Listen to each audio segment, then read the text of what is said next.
Good morning, everyone, and welcome to Spirit Matters, your daily Bhakti Center podcast, a place for us to come and spiritually check in with each other. We are here with our co-host, Achyuta Gopi. Our tri-host, Dayal, is just arrived in India, so he won't be joining us today. And we have a wonderful live studio audience here in our Zoom room. How are you doing this morning, Achyuta? Blessed, sheltered, and feeling like Krishna is giving magical opportunities this week. I love that. I want to ask more questions about that. Blessed and sheltered, and like Krishna's giving magical opportunities. I Um, feel like he's gonna throw them in there. he better. He better. I need those magical opportunities, Krishna. I so we read Bhagavad Gita here in Spirit Matters. But we're gonna take just a little pause. We're starting with a new chapter, chapter 4. We finished chapter 3. And so since we don't know if Spirit Matters, if we need to take a pause while Doyal and myself are in India, because I'm going to India on Thursday, or if we'll be able to continue, we figured these next 3 days, where we're sure that the next 3 days are going to continue at least, that maybe we can just check in with each other and speak about what's on our heart, speak about things like that. And I really love already this entry point that you brought up, Achyuta, of looking for those magical opportunities that Krishna is presenting us with. And I think I gave a class this morning. I gave Srimad Bhagavatam class, and it was really nice because we were actually talking about exactly this topic that you just brought up. Literally, that was the topic that we were talking about. What's funny is when I said Krishna is giving opportunities, I was thinking about like I'm giving 3 lectures this week and I was thinking about them. So There funny. you go. I was talking about this morning, and I always find giving class is such a wonderful way to come, or sharing bhakti is such a wonderful way to come into a relationship with Krishna and realize how the wisdom has settled in our heart, how we've digested it, and how we're able to like really embody it and live it. But this morning we were speaking specifically about um just Krishna and how he is going to reciprocate with us accordingly to how we approach him. There's this beautiful verse in Bhagavad Gita, which is in chapter 4, which we are starting soon, that says what Krishna says. Krishna says that as you surrender unto me, right? Like in the quality of your surrender, I'm going to reciprocate with you, right? And even further than that, I love this. We always quote the first part of the verse, but in the second part of the verse, Krishna says, actually, everyone is following my path. Everyone is searching for me, and they might not know it, either knowingly or unknowingly. They're searching for me, Krishna. And so in class this morning, we were speaking about how, yeah, Krishna is that thing that we're looking for in all of our endeavors. We're in all of our desires and all of the things that we're looking for enjoyment or distraction or just looking for the essence of something. That essence is Krishna. And I was listening to a lecture by Raghunath Maharaj a few days ago, and it was so sweet because he was talking again about this point, and he was speaking specifically about that even in our vices, like he was speaking about how like it's not really super important, like vice or piety or this or that or whatever, but even in our vices, that enjoyment that we're seeking out in the things that maybe aren't so good for us, that's Krishna. Like that enjoyment factor is Krishna. And he was mentioning about, and I thought that this was so special, and I can't wait to hear your thoughts on this, but he was mentioning about that, like, if we completely forget Krishna in those moments of coming into communion with our vices, not so great. But if we are able to see like, oh, Krishna is actually the thing that I'm looking for, even in this even in this behavior that I know is not so good for me, or even in this thing that I'm seeking out that I know is not so good for me, if I at least remember Krishna and understand that Krishna is the pleasure potency that I'm seeking out, then eventually my heart will be purified. And he gave the example of Srila Prabhupada speaking about people who have an addiction to wine or an addiction to alcohol. And Srila Prabhupada apparently said that, okay, that's, like we all have our stuff, like whatever. But if you can think that Krishna is the taste, Krishna is that essence, that enjoyment, even in this liquor, even in this wine, even in this alcohol, then eventually, I'll come close to Krishna and I'll become purified. And I thought that was so sweet because it really, really just it helped me realize like, wow, this bhakti is so broad. It's so universal. It's so unique and available to everyone in the world, no matter what they are going through. And, I'll end now because I feel like I could go on and on forever. But what really struck me is that like, wow, even in the bad times, I don't need to hide from Krishna because Krishna will reciprocate with me and is reciprocating with me, even in those, bad moments. It's not a place for me to feel like shame or, oh, I'm hiding away from Krishna. It's like, no, Srila Prabhupada is telling us in those moments, also remember Krishna. Like he's also there. So yeah, that's what's on my heart this morning, but I'd love to hear what you have to say about that, Achita, because I saw you smiling and nodding and doing all things. We have a saying like in my family. It's like Krishna finds me even in my Maya. Because what'll happen inevitably is that one of us will be doing anything, watching TV. It'll be a random show. It'll be the most random thing that has ever occurred, whatever. Like we'll be watching something. One time it was like Law and Order. It's like the most random things. And somewhere in there in the back, there'll be like a picture of Krishna. Or on somebody's random locker, one time there was like a Jagannath sticker. And we always are just like, oh my God, he found me, even in my Maya. And that's what I want. Funny that you were bringing this up, but like I've been I've been like mulling around a concept in my head to make like posts about content, like just write about whatever. And one day, I saw this post, and it was this like really intense, like really aggressive post, like how to keep them interested.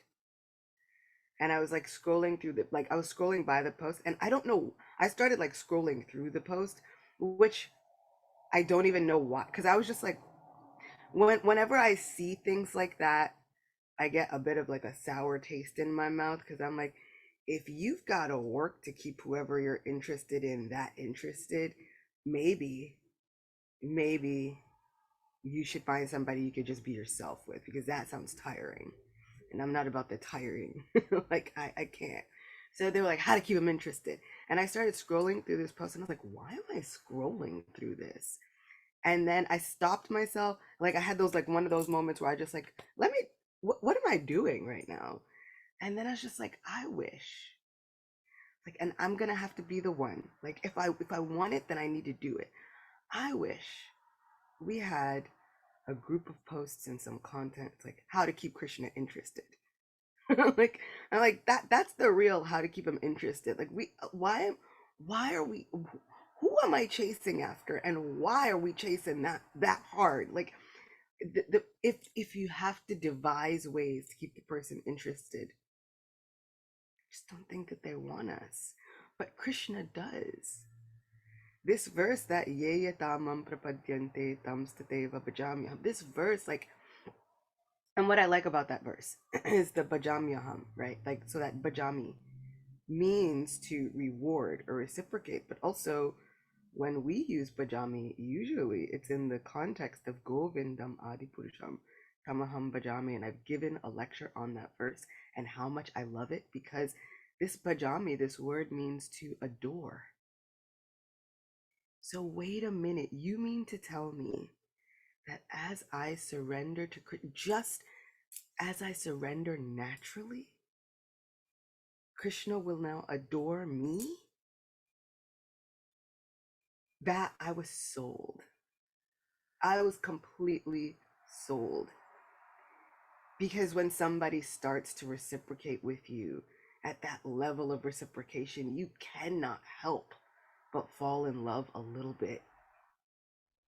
And so, conversely, also though, when I speak to people and uh, I will say things like just fasting on a spiritualized day, like Ekadashi, can free you from all your sins. And I always inevitably get people who are like, no, it can't. How could it do that? It can't.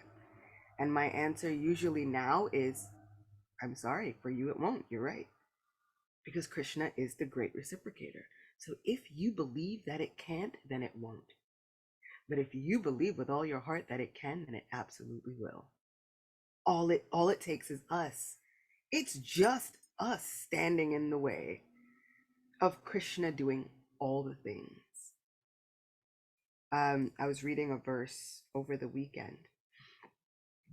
Krishna famously tells his gopi friends, he's like, oh, my dear girls, sometimes I do not always immediately reciprocate with the love that my people feel for me.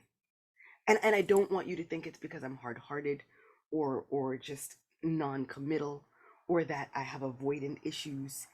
He says, like, I don't always reciprocate immediately because if I hold back a little bit, then they become like someone who has had wealth and then lost it. They begin to think about me and to think about the possibilities always. And I stopped and I was really thinking about it. And I was like, Krishna wants someone obsessed. You become like a person obsessed. And that's what he wants. He wants it because as we think about Krishna, Krishna is going to reciprocate. But when Krishna reciprocates, everything he does is over the top. Everything he does is a little extra. And so if he's gonna reciprocate, he's kind of like hanging back, waiting for a second, because if I reciprocate, I'm gonna go full speed, full throttle, full steam ahead. And he just wants to make sure that we really want that. Because sometimes we say, okay, yeah, reciprocate, give me what you got. And then Krishna starts showing up in our lives, and we're like, whoa, whoa, whoa, whoa, whoa, wait a minute. I didn't mean make me abnormal. Like, I didn't mean make me the weird one. But that's what it does. So I remember asking myself, like, am I really ready for that reciprocation? And I feel like over the past few years, and especially this past year and these past few months now, I'm at this space where I'm like, yeah, I'm ready. I've been trying to fill that gap for so how to keep them interested, keeping your friends interested and changing up your and reinventing yourself. And wait a minute, all this time, all of this attention that I've been trying to grab and hold on to, I've actually really probably been trying to grab Krishna's attention, but looking for it in all of these limited spaces, and then feeling incredibly frustrated that it is not working. But it's because I am looking for someone else. And if I give myself up to that surrender, I should have the faith, the trust in my friend that actually I don't lose anything by surrendering. It's not that, oh my God, I surrender and now what's going to happen to my life? Do I really think that my Krishna would leave me stranded? After all these lectures I've given and after all these morning podcasts and all the talks and all whatever, do I actually think that my friend is going to leave me stranded? Look at how many people in the universe that he hasn't left stranded. Why do I think that I will be the exception? I I want to I want to have that faith.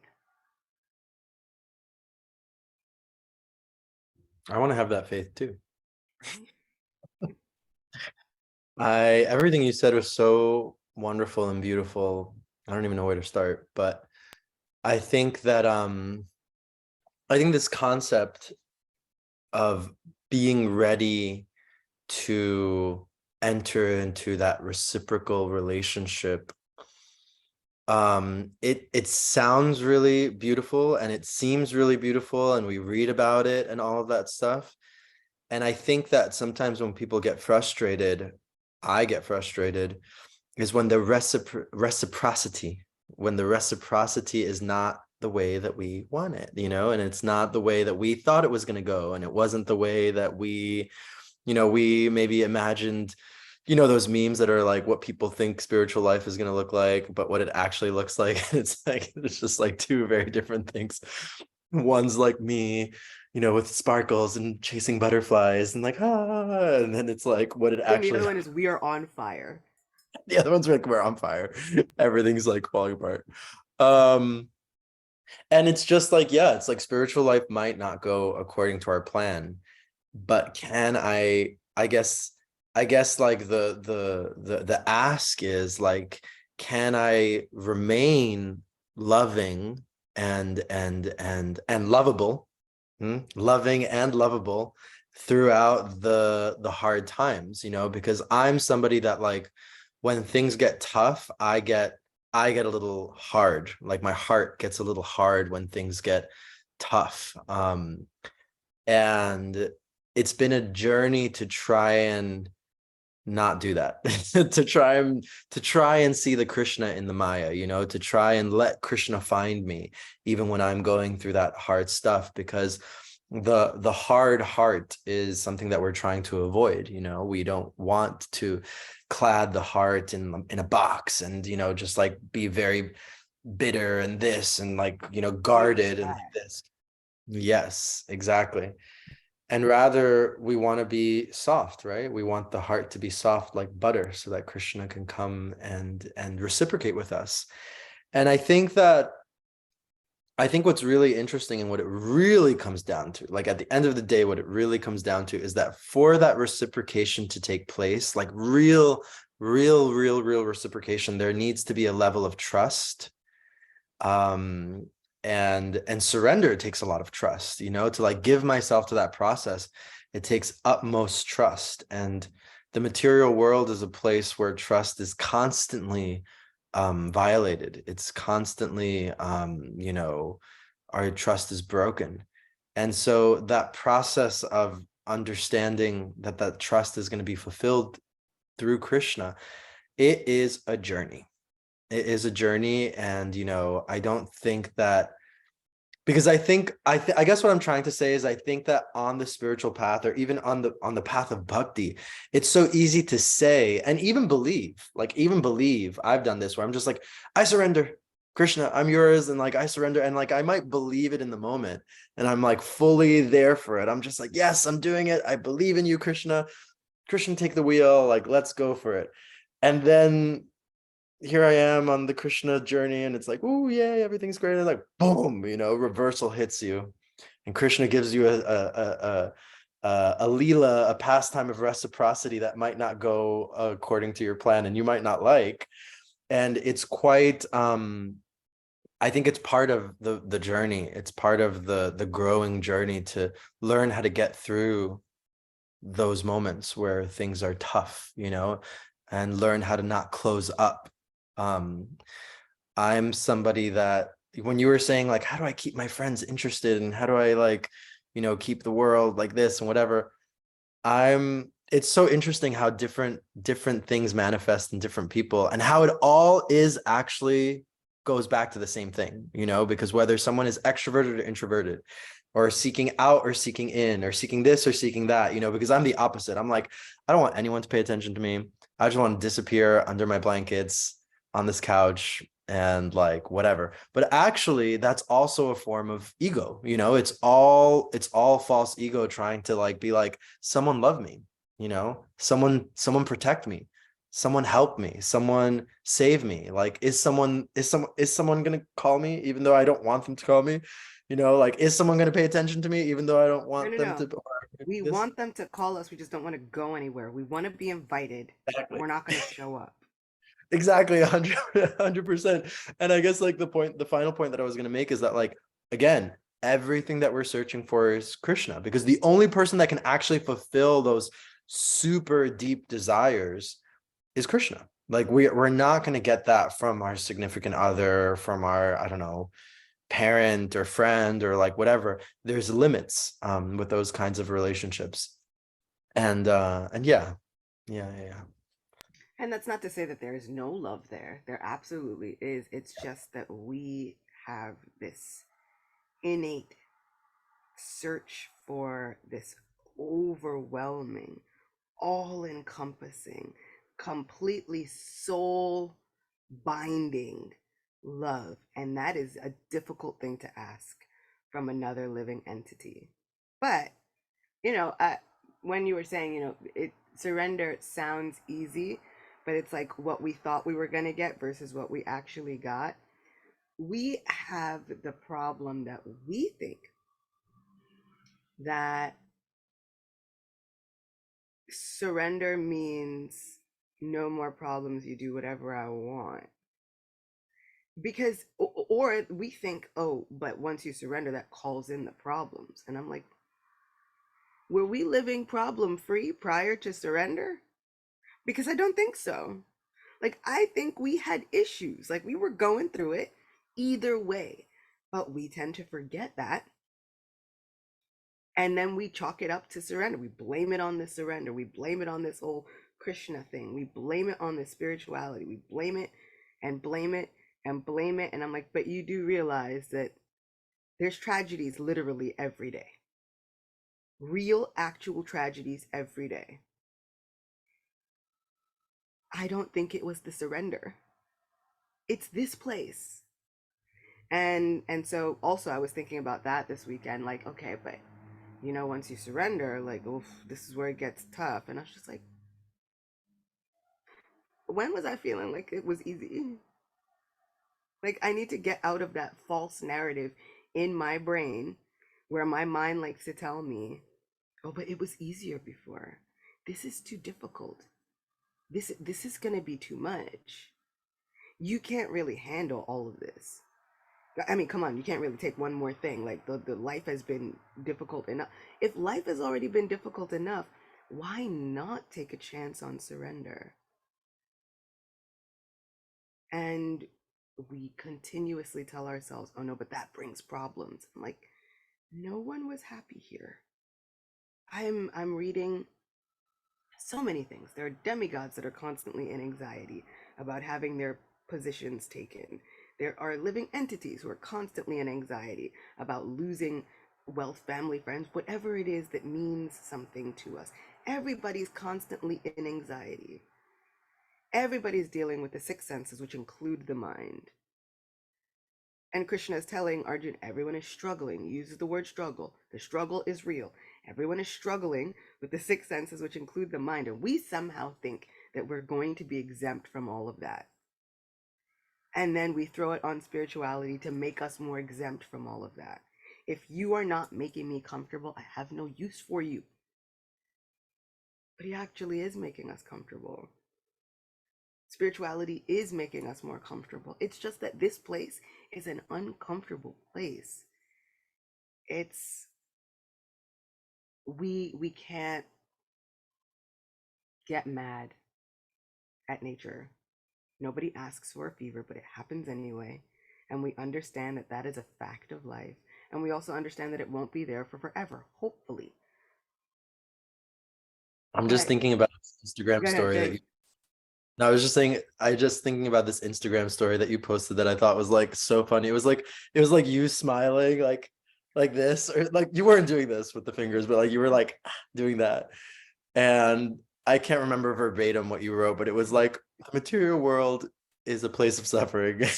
And it's like uncomfortable and it's not going to be a place where you find happiness. And I was just like, yes, like, yes, absolutely. Oh, And God. I mean, sometimes I do feel like I'm like just here to remind you with a smile. This place not great. Um, and we fool ourselves, and then we tell ourselves that Krishna is not the answer Because if we make that the answer, it's just gonna get worse. When was it better?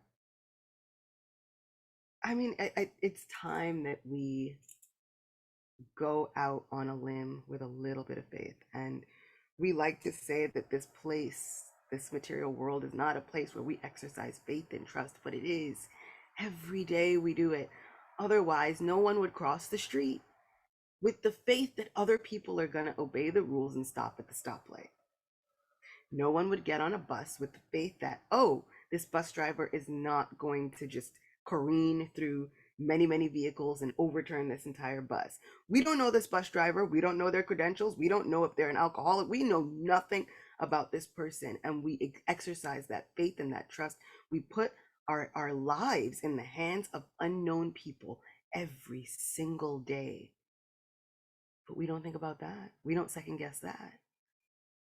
We simply surrender.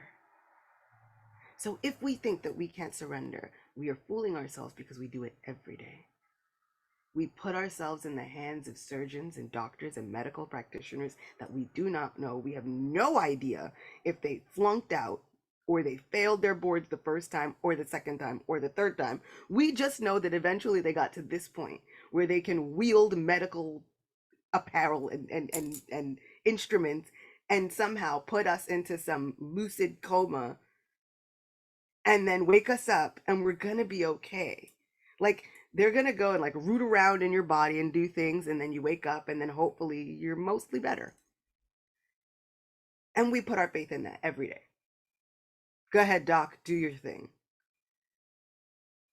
Why not Krishna? I don't want to keep holding back my faith from Krishna, but putting my faith in everyone else. Faith that this is going to work, faith that my stove is going to work the way it works, faith that everything is going to happen the way it should, but who is making it act and work the way it should? That's Krishna. In everything, everywhere. So I don't think that we should look at the bad times as, I know what did this, my spirituality brought this on. It was that moment of surrender that is now bringing this into my life. We can think of it as the fever. It is here now and really uncomfortable. But fevers don't last forever. And we usually don't get mad at the fever. And so we don't necessarily have to be angry with the instrument of our karma. We can see it for what it is.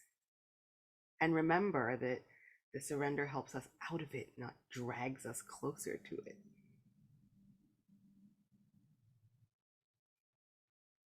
I really like this point, and I feel like we could continue talking forever about this because it's such a good one about not getting angry at the instrument of my karma.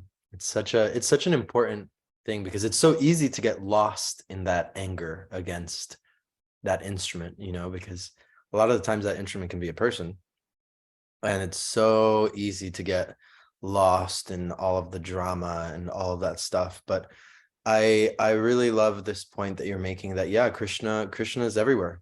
Krishna is in everything, right? And the more that we can see that and remember Krishna, then the better off we will be, and the more we will want to surrender to Krishna. I know we're hitting time here, but I was just one last thing is that I was talking to some yoga students, and I was speaking to them about surrender.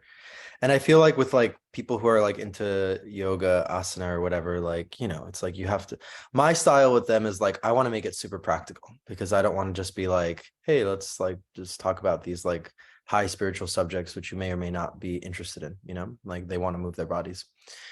And I was talking about surrender a little bit, and the way that I framed it for them was not necessarily giving up, because I think a lot of people hear the word surrender and it just means like, I have to completely let go of control and just like, let God take the wheel or let Krishna take the wheel. I'm no longer an agent in this. And it's like, no. Like you're still an agent in this relationship. And I framed it for them more in terms of like a relationship with, divinity, source, whatever, for them, Krishna, more of a relationship with Krishna, and really more about like entering into the mystery of my relationship with Krishna, because like I don't know what's going to happen, and that's part of what makes the mystery a mystery. That's part of what makes it esoteric and exciting and fascinating and adventurous. And it's like if it was like an equation, it would be boring. And we know Krishna, he's not boring. If it would just be like, okay, I do this and I check all my boxes and poof, my life is fixed. It's like, that's not how it goes. We know that. And so entering into this mystery of my relationship with Krishna and getting deeper and deeper into it, not necessarily knowing what's going to happen or how it's going to turn out. That's the surrender, right? It's not an either or situation, which I think a lot of times people like go into those extremes. It's like either I'm trying to do everything myself or whatever, I give up, Krishna, take the wheel. I'm just here. It's like, no, you're still an agent in this, you're still making choices in this. And I'm seeing the chat blow up here. Baldevi, that's such an amazing story about your, I can't tell if Baldevi's talking metaphorically or literally. Like I No, it think was I think it was a literal fire. She had a garden. a literal fire. Yeah. So She went Baldevi was to the fire. faced with two literal fires, and Krishna reciprocated and helped her get out of those situations unscathed, unburnt. And yeah, beautiful story, Baldevi. Thank you so much. We are running fresh out of time. We're going to turn it over to Singing Kimberly. Shaka Khan on mute. Ooh, yeah. Kimberly, our Wrap It Up Acharya. Please, what are your wrap-ups for today? Thanks, Achita and Kishore. Our wrap-ups today is that the essence of everything we are looking for is Krishna. Krishna reciprocates and adores us and even finds us in our Maya. Take a chance and surrender to the mystery. And we want our hearts to be soft like butter so Krishna can come steal it. Yes, Achita, what you walking away with today? Man, this is a really nice topic. I kind of love this topic, and we can go into it more tomorrow. But I'd written a really small piece, I guess, October. And it says, I want to be poetry in motion. Not just a poet, but the poem as well. My Lord, I want you to write my story in metaphors and dreamscape images.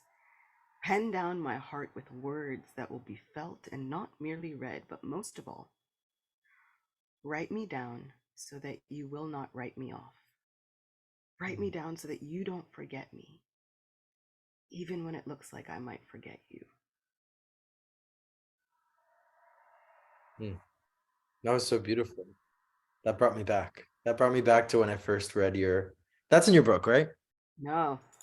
It's not? Yeah, no, I wrote that one right after India. Oh, it's so nice. I felt like I had heard it before. It was so beautiful.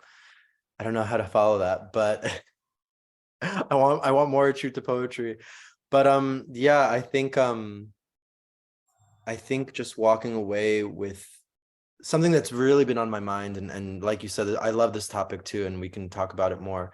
But something that's really been on my mind and what I'm really taking away these past few days is that Krishna is with me at all times. And that means through the bad times.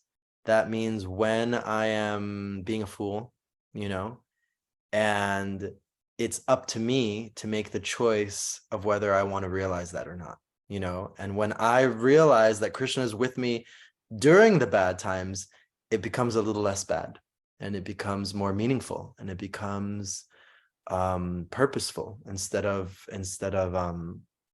sad and nihilistic and cynical, so Krishna is there. Okie dokie. Awesome. Thank you all so much for this beautiful check-in, for these wonderful spiritual reminders.